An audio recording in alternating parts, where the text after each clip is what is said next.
कभी हार मत मानना, क्योंकि जिन्हें जवाब देना है वो चुपचाप तुम्हारा इंतजार कर रहे होते हैं। एक छोटे से गांव में एक बुजुर्ग किसान रहता था। उसकी जिंदगी बहुत बड़ी नहीं थी, लेकिन बहुत सच्ची थी। एक छोटा सा घर, एक खेत और एक बेटा, बस यही उसकी पूरी दुनिया थी। वही खेत उसकी रोजी रोटी था। हर साल वो आलू की फसल उगाता, धूप में पसीना बहाता और उसी कमाई से पूरे साल का गुजारा चलता। जिंदगी साधारण थी, लेकिन दिल को सुकून देने वाली। फिर एक दिन सब कुछ बदल गया। एक सुबह अचानक पुलिस उसके घर पहुंची। बिना ज्यादा सवाल जवाब के उसके जवान बेटे को हथकड़ी लगाकर ले जाने लगी।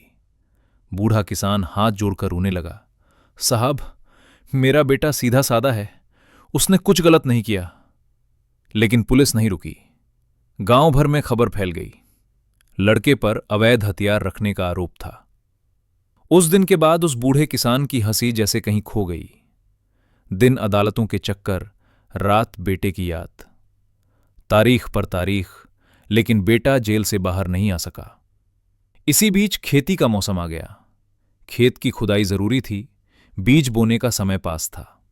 लेकिन अब वो अकेला था। कमजोर शरीर, थके हुए हाथ और मन में हजारों चिंताएं। हर दिन वो खेत तक जाता, मिट्टी को देखता और चुपचाप वापस लौट आता। एक रात दिल बहुत भारी था। उसने बेटे को चिट्ठी लिखी, बेटा, इस बार खेत की तैयारी नहीं हो पाएगी। तुम होते तो सब आसान होता। ये शरीर अब साथ नहीं दे रहा। चिंता मत करना, जैसे तैसे गुजारा हो जाएगा। चिट्ठी भेजकर वो देर तक खामोश बैठा रहा।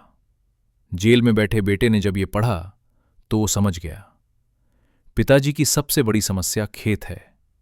अगले ही दिन उसने एक छोटा सा संदेश भिजवाया, पिताजी, खेत में खुदाई मत करना, वहां खतरनाक चीजें दबी हुई हैं। बूढ़ा किसान सन्न रह गया। उसका दिल कांप उठा। क्या मेरा बेटा सच में गलत रास्ते पर चला गया? क्या उसने कुछ छुपा रखा है? पूरी रात वो सो नहीं सका।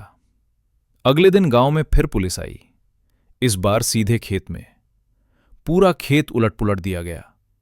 घंटों खुदाई हुई, मिट्टी छानी गई, हर कोना देखा गया, लेकिन कुछ भी नहीं मिला। थक कर पुलिस लौट गई। बूढ़े किसान ने लंबी सांस ली, आंखें भर आईं। मेरा बेटा निर्दोष है। उसने तुरंत फिर से चिट्ठी लिखी, बेटा, मुझसे बहुत बड़ी गलती हो गई।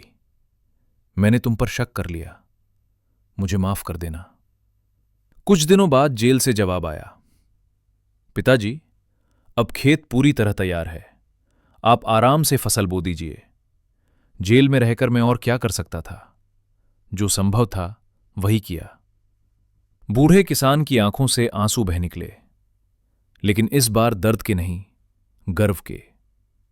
उसका बेटा सलाखों के पीछे रहते हुए भी समस्या से आगे निकल गया था। जब हालात साथ न दें तो रास्ता बदलो, हौसला नहीं। जब दरवाजे बंद हों तो दिमाग खोलो।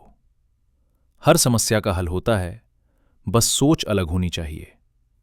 कभी हार मत मानो, क्योंकि जो तुम्हें कमजोर समझते हैं उन्हें जवाब देना अभी बाकी होता है।